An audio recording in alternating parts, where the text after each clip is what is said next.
Hello again, friends, and welcome into Gamecock Central Radio. Rivalry week, South Carolina and Clemson coming up Saturday, 7 o'clock at Clemson's Memorial Stadium. Emerson Phillips with Wes Mitchell here on Gamecock Central Radio, and today was the Will Muschamp press conference. We record on this Tuesday. It happens to be Dabo Swinney's 49th birthday today. Wes, how about that?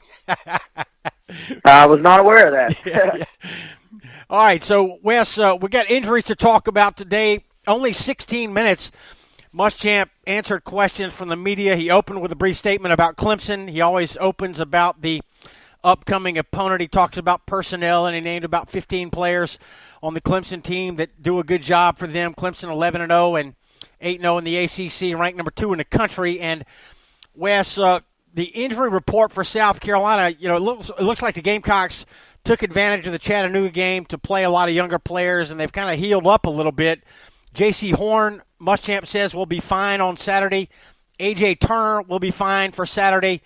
And Muschamp also said that he hopes to get Aaron Sterling back at least in a part-time role for Saturday's game. Sterling practiced on Tuesday but did not practice the entire practice. So on the injury front, West, the Gamecocks look pretty good, except for the secondary, obviously. Yeah, I think you still have a number of guys that will probably be playing not quite 100%, but what the Chattanooga game did do is at least allow some of those guys a chance to mend a little bit.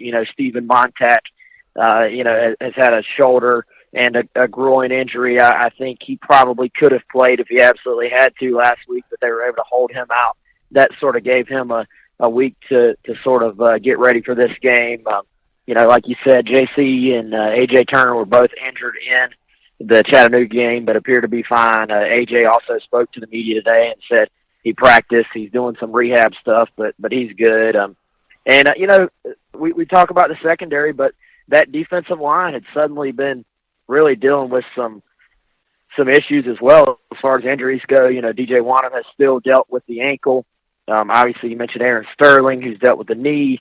Not that these guys who are banged up are going to be just magically 100%, but obviously having them on the field would be big for South Carolina. Javon Kinlaw is dealing with a little bit of a hip, but he's expected to play.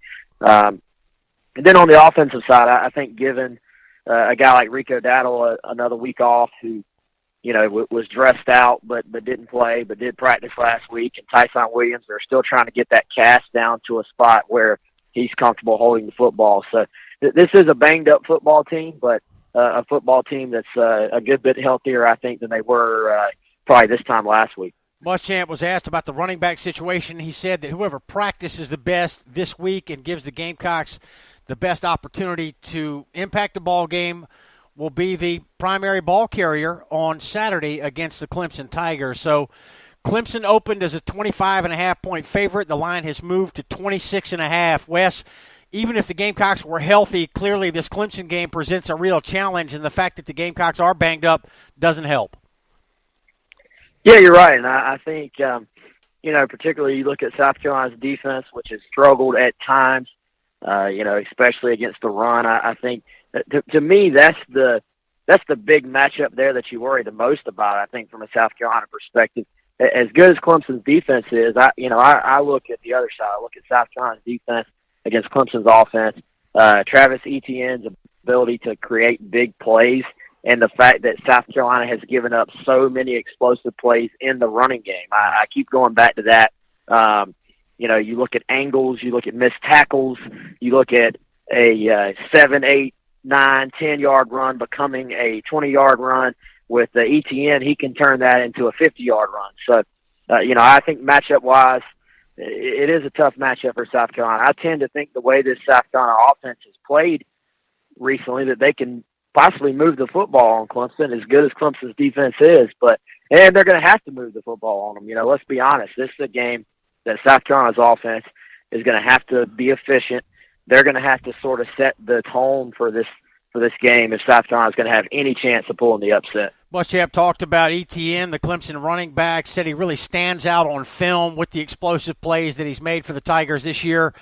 And Muschamp said that the Clemson run game is remarkably improved over last year in his opinion. So I thought that was interesting. Wes, what else was interesting to me today, and not just today, but particularly today, is the way that Muschamp is very measured. he's very calculated in his responses, Wes. And I tell you what, he dances around a lot of questions, and that was never more evident than it was today. Muschamp was asked about, and one question in particular stood out to me, Wes. He was asked, does Clemson have any recruiting practices that bother him? And he said very curtly, nothing bothers me. He just wasn't having anything to do with it. Yeah, he really wasn't. And, he was asked a question about, Clemson's atmosphere and is it the best atmosphere he's played in. And, he was asked what the best atmosphere he's seen is, and he said Williams-Brice Stadium. And then, Gene asked him, well, what's the best road atmosphere you've played, you've coached in? And he said Williams-Brice Stadium, which was actually about as perfect of an answer as you could give, because it was both funny and it could be accurate, because he did play at coached at South Carolina yep. As the head coach at Florida. That's right. It was an outstanding answer, and you could tell though he wasn't going to give anything that could remotely possibly be misconstrued as being any type of bulletin board material. That's or right. soundbite or anything like that. Like he was going to be extra careful, I think, this week. I think that was pretty obvious. Yeah, he was. He gave Clemson praise, but not overly so.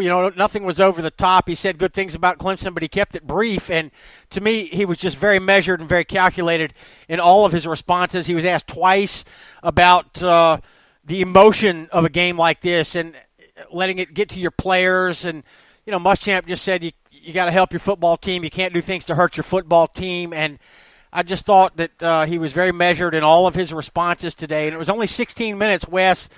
The Gamecocks obviously have had big trouble with Clemson. The Tigers have won 4 straight in the series and looking to make it 5 in a row on Saturday. And the Gamecocks have been shut out in the first half in each of the first 2 meetings with Muschamp as the Gamecocks head coach. It was 35-0 in 2016 at halftime, and last year 20-0 Clemson led at halftime. So, Wes, I really feel like it's more of a commentary on where the two programs are at this point more than it is what Muschamp is doing with the Gamecock program overall.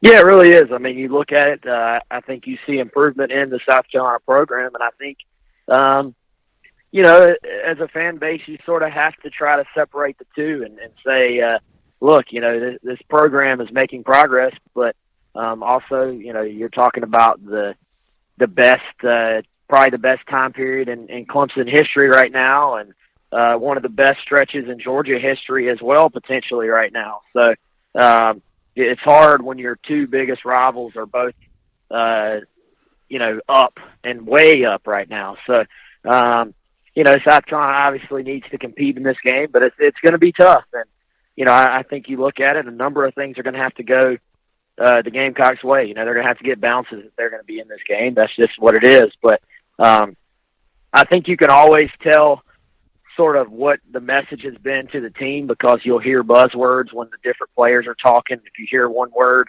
pop up a lot, that generally means it's been beat into their head all week long. And I think the word that kept coming up is composure.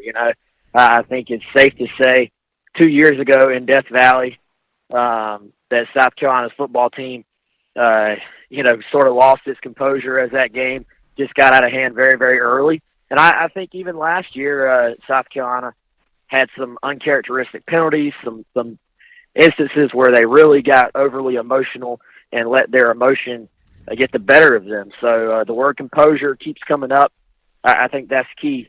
Even if South Carolina does all the right things, it's going to be tough to beat Clemson. But to avoid some type of blowout, they need to play within themselves, go do their thing, and just try to. I think Steve Spurrier used to say, "Give fate a chance." The last 2 years they just haven't really given themselves a real chance. I think the first step to ever pulling an upset is just to not give the game away. And the game the last 2 years has been out of hand within the first, the first 5 minutes, I think, in Clemson 2 years ago. And, you had the really early pick six last year at Williams-Brice that put South Carolina behind early on. If you're South Carolina, you're going to have to take some chances. You're going to have to be aggressive. But in some ways, you gotta survive the the first round knockout, which is something South Carolina has not been able to do the last 2 years. Recapping today's Will Muschamp press conference ahead of Saturday's South Carolina Clemson game, 7 o'clock kickoff on Saturday at Memorial Stadium in Clemson. The Gamecocks were shut out for 3 quarters by Clemson last year. Clemson won that ball game 34-10. 2 years ago, I think undoubtedly the worst game of the Muschamp era at South Carolina, 56-7 at Clemson. Muschamp said that we had some guys that flat out didn't compete that night, and that's not going to happen again. So, Wes, Muschamp was asked, why this year could be different than the last 2 years, and he said that Bentley is better, and the Gamecocks are better around him offensively. Yeah, and I think it like I said, it goes back to the offense. They're going to have to play well. That doesn't mean playing perfect. They're not going to score every drive, but I think you got to find a way to move the football. You got to find a way to flip the field position, force Clemson to at least go the length of the field and stuff like that, and find a way to make some first downs. I think as good as this offense has been, a lot of their scoring opportunities have come off of big plays and explosive plays. So I think finding a way offensively to establish some drives that keep them on the field and keeps the Clemson defense on the field is another big key for this game. I mentioned that Muschamp talked about Clemson's personnel, and he started talking about freshman quarterback Trevor Lawrence. Muschamp said Lawrence has got tremendous arm talent, and he can make all the throws. He said that he's accurate, especially in the intermediate throws. Wes, he said Lawrence can make a lot of throws that most quarterbacks simply cannot make. He said some of those intermediate throws are very difficult, and Lawrence can make all the throws. And he said the best compliment he could pay Trevor Lawrence is that Clemson is using the full playbook with him. He said, typically with a freshman, you don't use the whole playbook. You kind of simplify things, but Clemson has not had to do that with Trevor Lawrence. Yeah, and I think it's a good point. A lot of times you do see coaching staffs have to take a lot out of their playbook. And, I think part of what Trevor Lawrence has brought is a better running game by the ability for him to stretch the field in the passing game. Muschamp talked about how improved the running game was.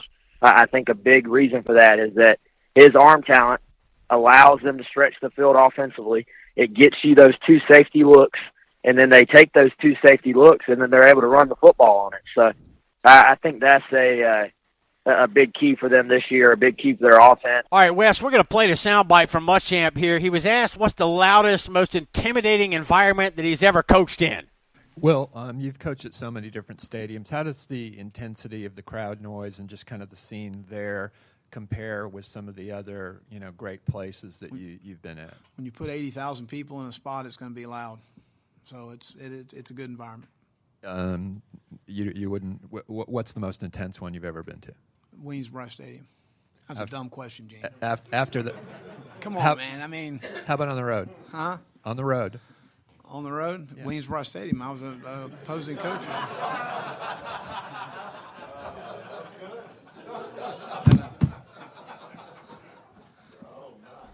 And Wes, what was so funny about that to me was not just the answer, but the way he didn't flinch. He did not blink. He immediately gave the answer. And, again, he was just not taking any bait today. Yeah, he was on his game. You can tell it's rivalry week. He also doubled down on the fact that they will be working on Thanksgiving, which, is pretty obvious if you followed Will Muschamp at all. But yeah, I thought he was on his game today, and I think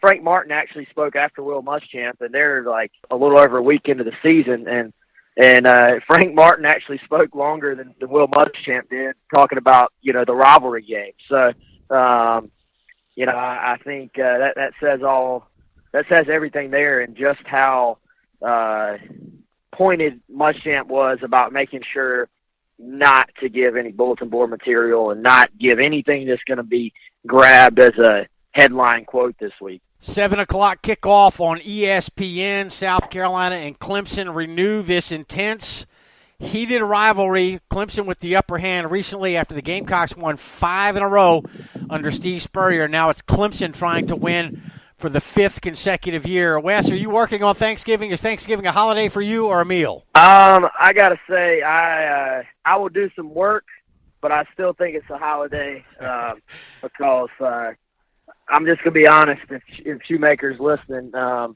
once I have that big meal, there ain't much work getting done that afternoon. You know, that night I'll get some work done, but once you get all that turkey and dressing and macaroni and cheese in you, I'm telling you, a nap is probably coming up. Yes, sir. Looking forward to the Thanksgiving feast and a huge weekend of college football, headlined by South Carolina and Clemson. Wes Mitchell, thanks for the report. Sounds good, man. Appreciate it. All right, that's Wes Mitchell, Gamecock Central Insider, and I'm Emerson Phillips, and this is Gamecock Central Radio. Thanks for joining us.